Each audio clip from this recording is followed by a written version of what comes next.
Assalamualaikum warahmatullahi wabarakatuh. Perkenalkan, nama saya Egalita Juniarti Fadali dengan NIM 22075016. Di video kali ini, saya akan mempresentasikan laporan hasil praktek busana pria yang berupa kemeja batik dan celana pantalon. Dengan dosen pengampu Ibu Dr. Randes Adriani MPD dengan Ibu Rafika Husni MPD.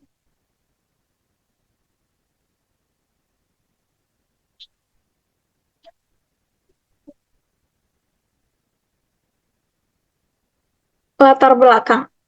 Busana pria adalah busana yang digunakan oleh pria untuk menutupi tubuhnya yang terbuat dari bahan tekstil baik yang langsung menutupi kulit seseorang ataupun yang tidak langsung menutupi kulit. Dalam laporan produk busana pria ini, terdapat materi-materi yang dibutuhkan dalam praktik pembuatan busana pria.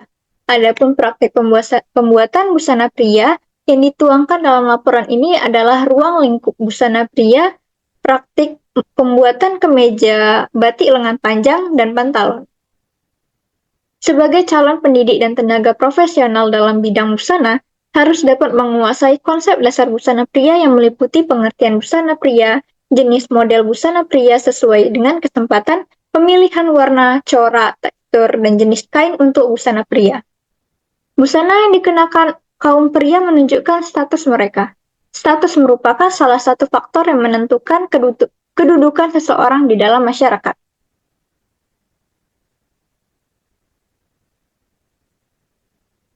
Selanjutnya adalah tujuan. Mata kuliah produk busana pria membantu saya selaku mahasiswa tata busana UNP menguasai konsep dasar busana pria. Mahasiswa memahami konsep dasar busana pria yang meliputi pengertian busana pria, jenis model busana pria sesuai dengan kesempatan, pemilihan warna, corak, tekstur, dan jenis kain untuk busana pria. Manfaatnya itu berupa dapat membantu mahasiswa dalam membuat produk busana pria sesuai keinginan klien. Hal ini dikarenakan oleh selain sebagai penutup tubuh, busana juga berfungsi untuk memperindah penampilan seseorang, serta sebagai bentuk komunikasi. Apa yang dikomunikasikan busana adalah identitas sosial pemakainya. Ketika seseorang mengadopsi sebuah gaya berbusana yang berhubungan dengan peran khusus, status, atau kelompok, ia bukan saja menyatakan suatu identitas khusus, tetapi juga keterlibatan dan komitmennya pada status atau kelompoknya.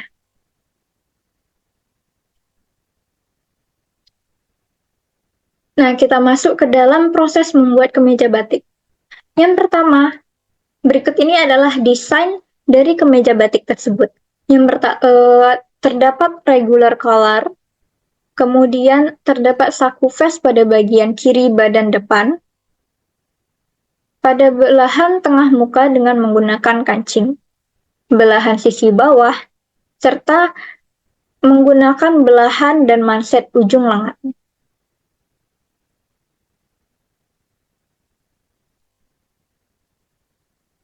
Yang kedua adalah pengadaan pola. Berikut merupakan pola dari kemeja batik, serta lengan.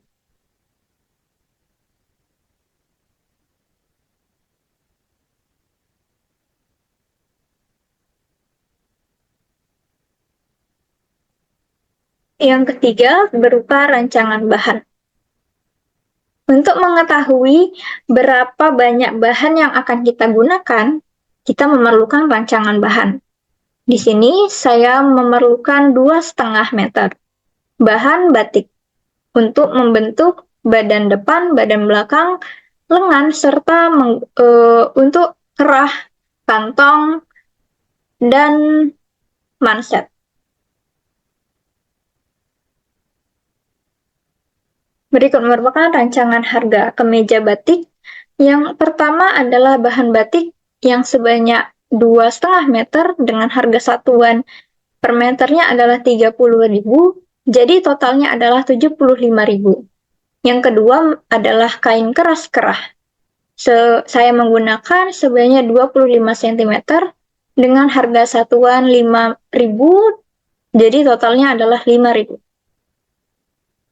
Yang ketiga, trikot.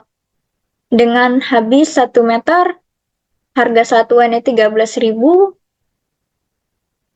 Yang keempat, Furing Hero, saya menggunakan 1,5 meter dengan harga satuan per meternya adalah 18.000, jadi totalnya adalah 27.000. Yang kelima ada benang, 6 ada kancing, serta 7 padding bahu. Di sini menggunakan 2 pieces padding bahu untuk sebelah kiri dan kanan bahu. Nah, harga satuan dari padding bahu ini adalah 10.000, jadi totalnya adalah 20.000. Dari semua total harga dari bahan adalah senilai 146.500.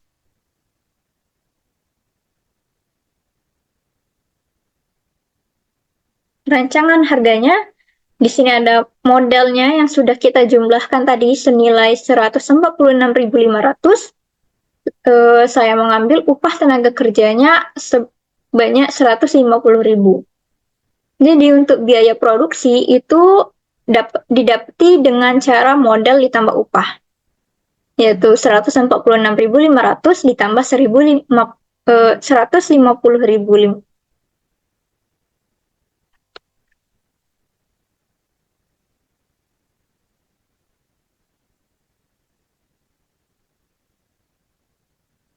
Nah, modal yang udah kita dapatin tadi, yaitu 146.500, saya akan mengambil upah tenaga kerja sebesar 150.000. Untuk biaya produksi, itu didapati dengan cara modal ditambah upah. Jadi 146.500 ditambah 150.000, menghasilkan 296.500. Keuntungan yang ingin diperoleh. Saya mengambil 30% dikali biaya produksi. 30% dikali 296.500, menghasilkan 88.950. Untuk harga jual, cara menentukannya adalah biaya produksi ditambah keuntungan. Jadi, 296.500 ditambah 88.950.000 akan mendapatkan 385.450.000. Jadi, harga jual kemeja batik tersebut yaitu sebesar 386.000 rupiah.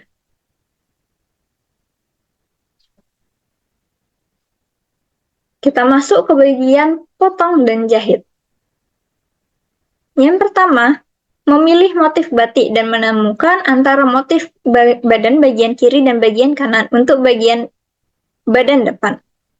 Yang kedua, apabila sudah menyatukan motif, taruh pola di atas kain batik sesuai dengan penempatan motif.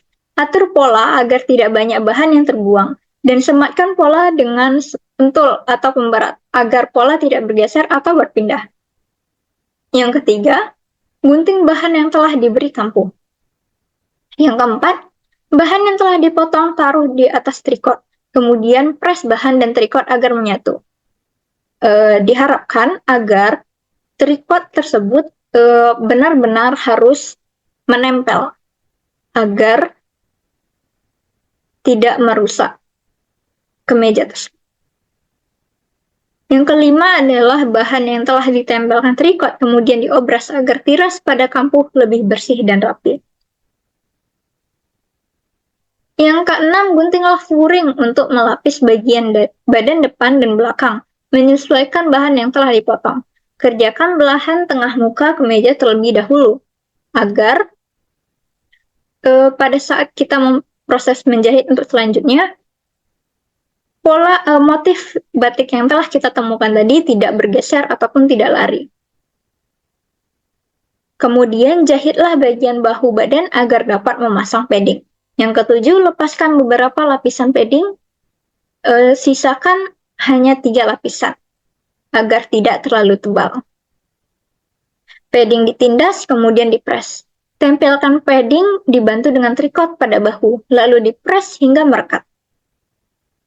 Yang kedelapan, satukan furing dan bahan utama dengan cara menyetik bagian kerung lengan atas dan kerung leher. Yang kesembilan, Buatlah belahan bawah sisi badan, lalu satukan sisi bahan utama dan bahan furing. 10.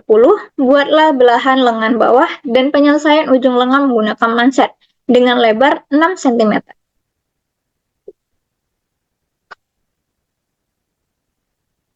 11. Setelah selesai dengan manset, satukan kerung lengan bagian lengan dan kerung lengan bagian badan, kemudian diobras. Nah, selanjutnya akan dirompok. 12. Lakukan penyelesaian leher dengan menggunakan regular collar. 13. Obras bagian ujung baju dan lakukan penyelesaian ujung baju dengan cara di-stick dengan rapi atau di-zoom. Namun, untuk kali ini, kemeja batik yang saya buat, penyelesaian ujung bajunya dengan cara di-zoom. 14. Pasanglah kancing-kancing di bagian belahan depan dan di manset lengan. 15. Lakukan finishing dengan cara menggosok menggunakan setrika. 16. Kemeja batik pria telah siap untuk digunakan atau dijual. Nah, berikut merupakan foto-foto dan gambar dokumentasi yang saya ambil selama proses pengerjaan kemeja batik.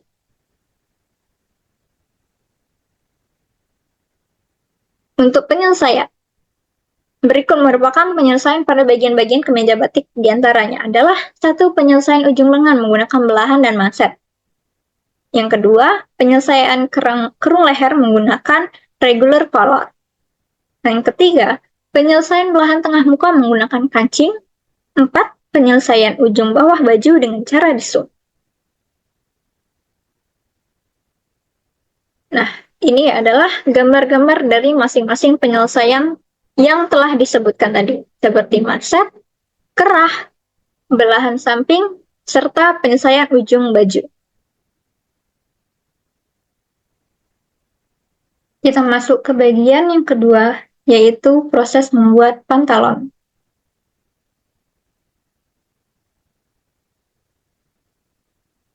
Berikut merupakan desain dari pantalon yang saya buat, yaitu terdapat saku samping dan saku klep pada bagian kanan belakang. Terdapat ban pinggang dan tali ikat pinggang. Pada belahan celana depan menggunakan gulbi dan congklot, serta pada bagian ujung celana penyelesaian dilakukan dengan cara di-zoom. Berikut merupakan pengadaan pola dari celana pantalon.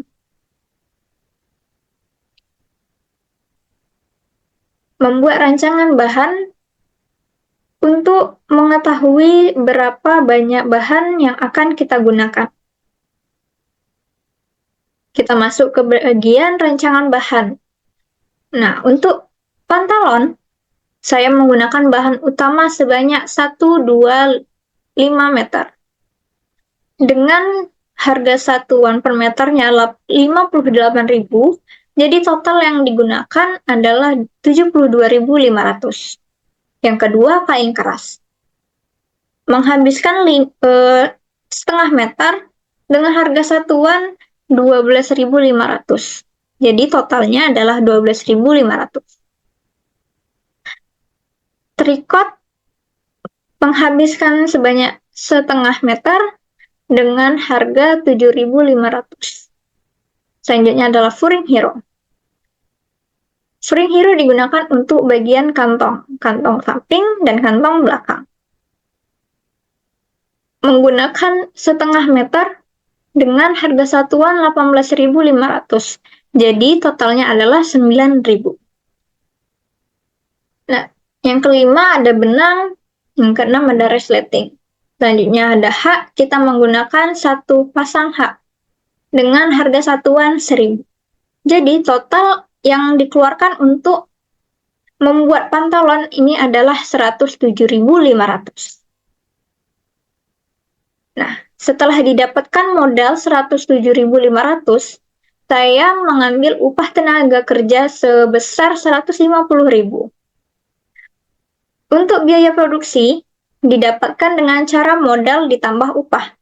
Jadi 107.500 ditambah 150.000 menghasilkan 257.500. Untuk keuntungan yang akan diperoleh, itu saya mengambil sebesar 20% dikali biaya produksi. 20% dikali 257.500 menghasilkan 51.500. Untuk menentukan harga jual, kita akan menggunakan biaya produksi ditambah keuntungan. Jadi 257.500 ditambah 51.500 menghasilkan 309.000 rupiah. Jadi harga jual celana pantalon tersebut yaitu sebesar 310.000 rupiah. Nah, kita masuk ke bagian potong dan jahit. Langkah-langkahnya adalah yang pertama, taruh pola di atas bahan celana dengan arah serat yang benar.